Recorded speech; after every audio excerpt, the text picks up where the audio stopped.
երկու կողմից հայտարարվում է, որ ավարտվել է խաղաղության պայմանագրի բանակցությունները, բայց դրան զուգահեռ Ադրբեջանը նախապայմաններ է թելադրում։ Սա նշանակում է, որ մենք կամ բանավոր, կամ լրացուցիչ փաստաթղթով նման պայմանները ելի հիմա բանակցությունների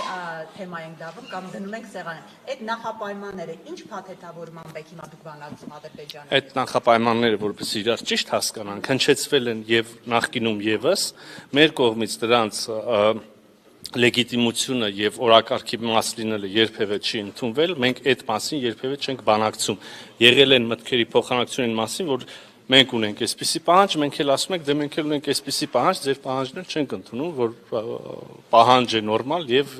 ենթակա է բանակցման։ Բայց դրանք նախապայմանը չստորագրելու համար, այսինքն դրանք հիմա Դե հա դա լավ չի։ Չէ, լավ չի, որ այդպիսի նախապայման է դնում։ Դե եթե ստորագրումը արդեն կարողանայինք անել եւ մենք հուսով ենք եւ պատրաստ ենք, որ պետք է արդեն ձեռնամուխ լինենք ստորագրմանը, մենք երեք նաեւ առաջարկեցինք սկսել խորհրդակցել կոնկրետ տեղի ժամի վերաբերյալ, այո, ցավոք կան զուգահեռ նախապայմաններ կա, պետք է աշխատենք, տեսնենք ոնց լուծում կգտնենք։